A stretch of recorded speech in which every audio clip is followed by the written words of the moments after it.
Hi there, and welcome to another TPi Talks crew call. My name's Stu Hume, editor of TPi magazine. Once again, we have Jacob calling in from Liverpool. Hello. And we actually have a call in from New Zealand today. We've got Johnny Keirle. Hi, Johnny. How you doing? Yeah, very well, thanks. How you guys doing? Yeah, not too bad, not too Yeah, bad. not too bad. So, main reason we wanted to get you on the call today is that you were behind, well, one of the many people behind the latest show that happened in New Zealand. Well, the first show post-lockdown, is that correct? Yeah, as far as I'm aware, it was the first kind of large scale event like that in the world post COVID lockdown. So it's pretty exciting. Nice. But before we get to that, the last time, well, it was Jacob's the last time that met you kind of face to face, if you remember what that was like back when you were, it was in, what was it, Jacob, Munich? Yeah, I think it was in the Munich stadium, wasn't it? Yeah, that's correct. Yeah. So for the last, and that was almost a year to the day. So for, what's the last year been like for you? What have you been up to? We continued that Pink Stadium tour probably for another month or so after that Munich show. We had a few one-offs at the end of that Pink tour to wrap it up, and we finished up with Pink around mid-November last year. After that, I took a bit of time off, came back to New Zealand, spent summer down here, which was nice. Did some work down here, and started this year went back to the States to go on with Billie Eilish. That was a few weeks of prep and rehearsals, production and whatnot, and we got 3 shows in before the tour got postponed. And so that was postponed because of lockdown. So what was your kind of deal then? Were you in the States? Where were you, and how did you get home? Yeah, I was in the States. So when it happened, there was quite a lot of uncertainty as to how long lockdowns were going to be going on for, and what was going to happen with the scheduling of the tour. So I went back to L.A., spent a bit of time there. There was talk of maybe the tour recommencing at some point from the L.A. dates.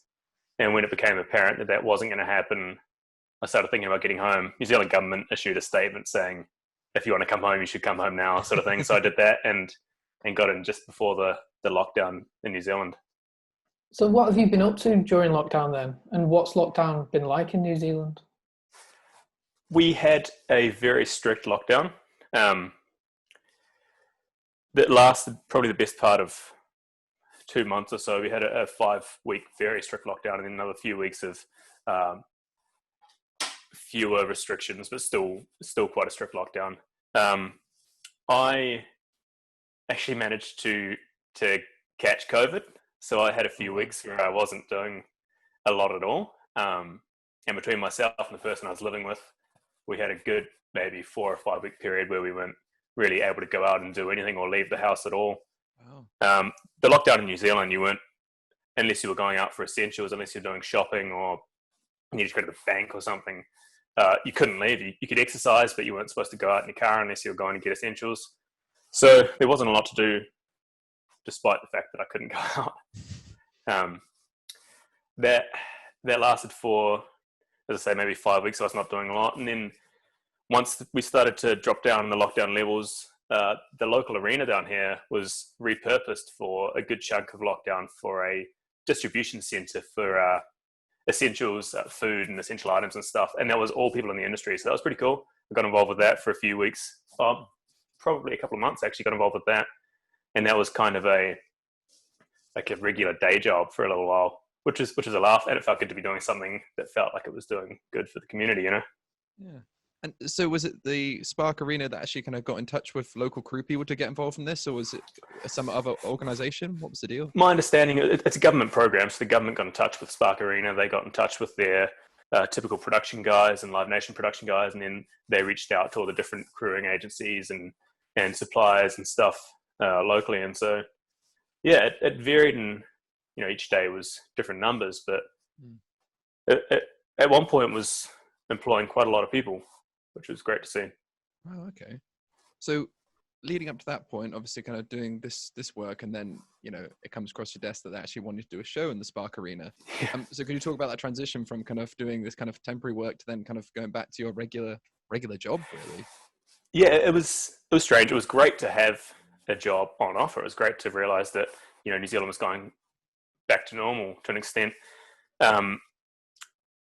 Obviously, it was something that I hadn't had to think about for a little while, so there's a lot of scratching my head when planning for it and when prepping it. But all in all, there was a lot of excitement about it, and especially the people that were involved in the show and, the couple of weeks leading up, it was very much something that people were looking forward to, which was really nice, especially after, a good, very lengthy lockdown where we didn't have an awful lot that was exciting us. And what was it like to be back on site again? Was it an emotional experience for you, or was it just like any other day? It was definitely different to a regular working day. It was very special. It felt, it was emotionally, in the sense that we were very aware of how fortunate we were to be doing that when, most people in this industry are unable to. And I've got friends and colleagues around the world who, I was very aware they weren't allowed to leave their houses, or, they couldn't go down the road, couldn't be in any gatherings. Yet we were able to, we found ourselves in a situation where we could be doing full scale shows again, which was quite a unusual feeling. Just to backtrack real quick, because it was the band was L.A.B. that was doing the first show. Had you worked with them before? How did you kind of get brought into this project? No, so I hadn't worked with L.A.B. before. I was working with a supply company who I've done work with in the past, and they're New Zealand's main L-acoustics house. And being an L-acoustics guy, I've had dealings with them in the past when I've come down with tours, and we've kept in touch. And when I've been down here, I've been working for them. So yeah, they got the gig and asked me to do it. So it was good to be involved. Really good to be involved. So in terms of the kind of lead up to the show, in terms of what you were hearing from, the band's management and, obviously the rental house that was supplying the L-acoustics gear, were there any kind of changes in terms of your setup, in terms of extra health and safety measures that the crew were taking? Could you just talk through the kind of lead up to the show in that sense? There wasn't a lot of additional precautions taken. By the point we were allowed by the government to have mass gatherings like that, there was no community transmission of COVID in New Zealand anymore. So the crowd was encouraged to sign in with contact tracing apps. We had to do that as crew, but that was about all that we really had to do. Like I say, we're really lucky to be in that position where we are allowed mass gatherings, because there is very, very small or little to no risk of community transmission. Because there's one thing, it's the conversation everyone's having. I'm sure you've had it like with your colleagues across the world. Are there going to be any kind of hangovers from COVID in terms of just, new kind of precautions in terms of health and safety? I know you're on the kind of system design things, but your friends in monitor world, are you finding it there even maybe being more like kind of when it comes to cleaning microphones and kind of cleaning body packs? Do you find there's just more of that in this kind of show? That's a valid point, and something that I don't consider too often when I'm at the other end of the multi-core, but sure. You are right. And when we did do those shows and a couple of smaller shows leading up, there was a lot more focus on making sure mics weren't shared unless they've been fully sanitized. I'm sure that will continue for a long time yet, especially as different territories and different countries have kind of different responses to the virus. And then, on the other side, when you were kind of like doing the rounds of the arena, just checking the system, did you see a kind of change in the audience that maybe you would have seen, like, let's say, like 4 months ago? Was there a kind of different vibe in the room? There was a very unique vibe, and that was pretty special. That was really nice to be involved in and to be part of, because, for everybody at the gig, that was their first real outing like that for a very long time. And they were all in the exact same situation as, myself and the other guys working, and they'd be desperately looking forward to being able to go back to a live concert.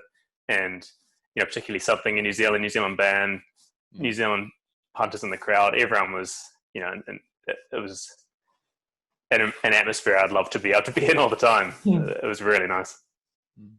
And in terms of system design, was there any disparities between like a typical arena gig before isolation and now? Not necessarily. Tried to take the same approach I always take.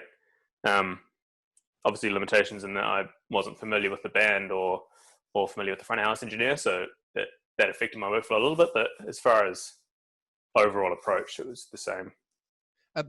You might have to correct me if I'm wrong on this, but I was doing a bit of reading before, and was that show upgraded to the arena? Was it meant to be an arena show originally? Are they usually that kind of level band? It was supposed to be in a smaller venue. Okay.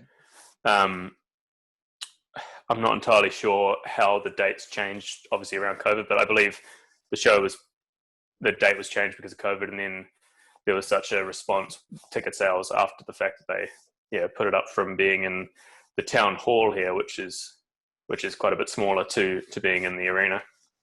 And you were mentioning before how you've been kind of chatting to, colleagues around the world who are in very different situations depending on what territory they're in.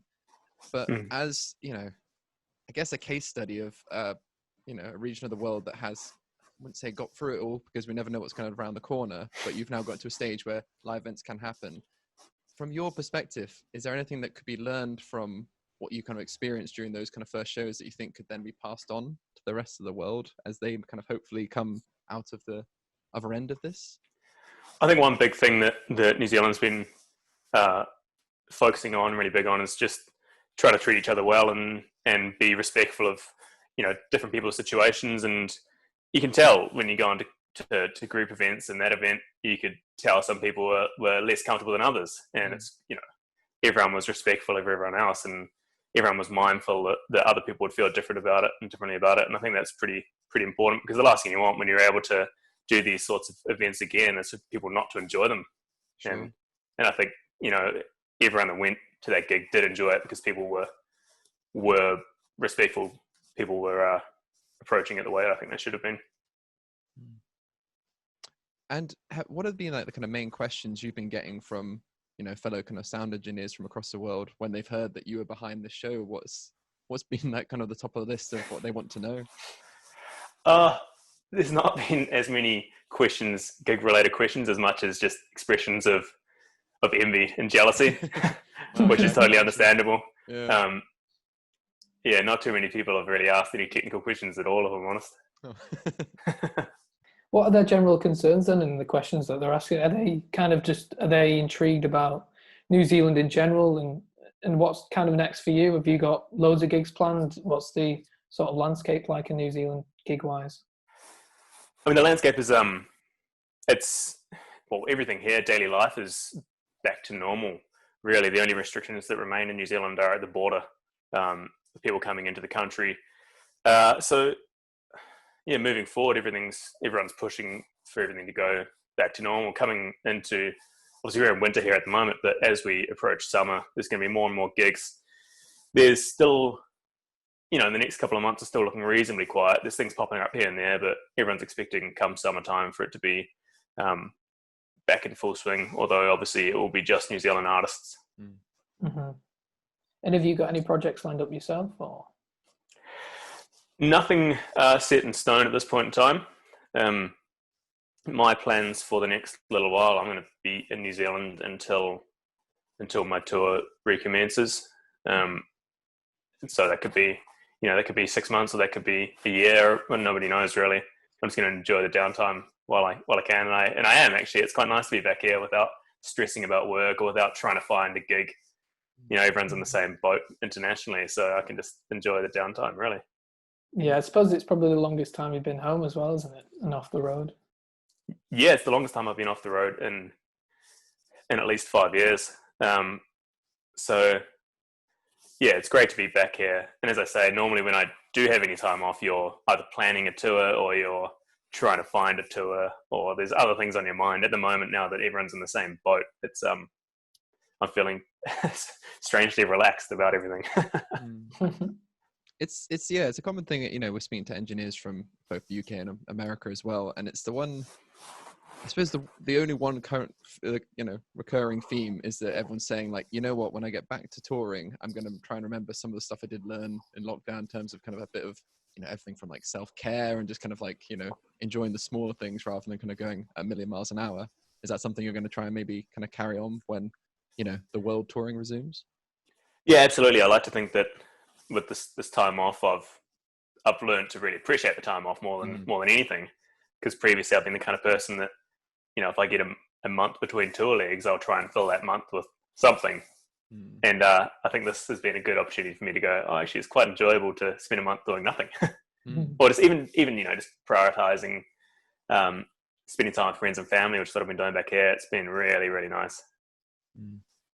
I mean, there's something also to be said as well, the fact that New Zealand has kind of got to a stage where it can run shows, but obviously no international acts are going to be coming in for obvious reasons.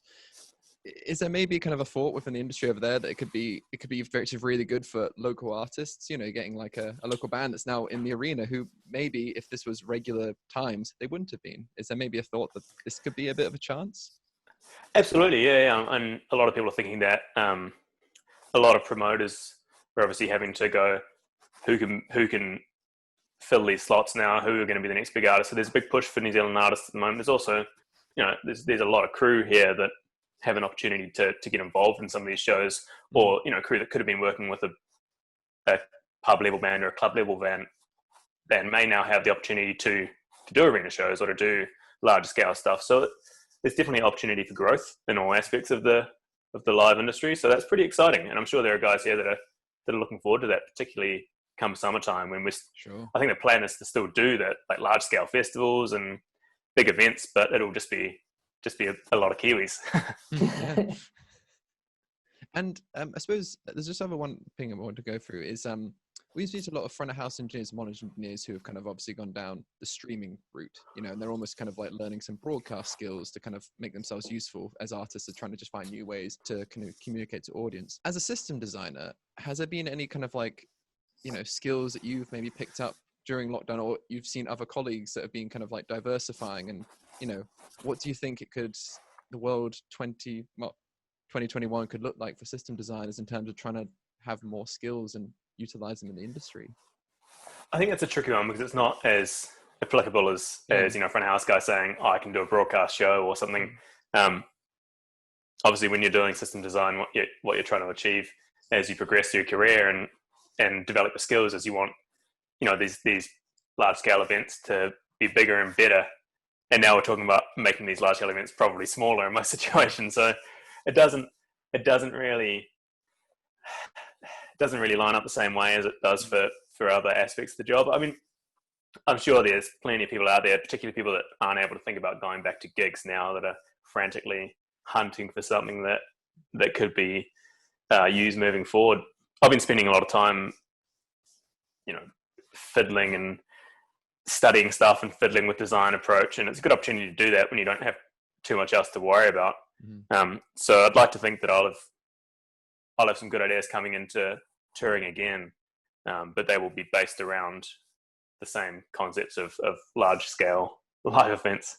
Do you find that a lot of people in the industry during this downtime are sort of honing their skills, or do you think quite a few of them are looking away from the industry for whether that means alternative employment? And do you think there might be sort of a gap of sort of technical skills that are lost when live events get back to normality again?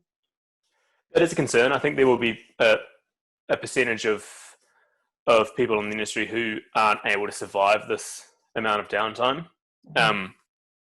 It's particularly challenging for people in the Northern Hemisphere because, they've just gone through winter, and a lot of people I know will finish up touring at the end of summer or at the end of the year. They'll have a certain amount of money put aside for planned downtime over winter, and then unfortunately a lot of those guys didn't really get back on their feet again. So I'm sure there will be a lot of people who won't make it through, which is really disappointing.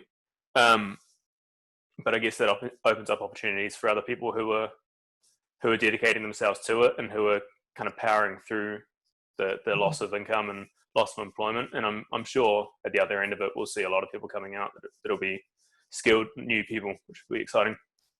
Okay, Johnny, I think that's pretty much everything I want to go through. Thanks so much Cool. for coordinating this, transnational call that we managed to get. Yeah, no worries. All right. Thanks, guys. Right, well, hopefully we'll see you at a tour again soon, eh?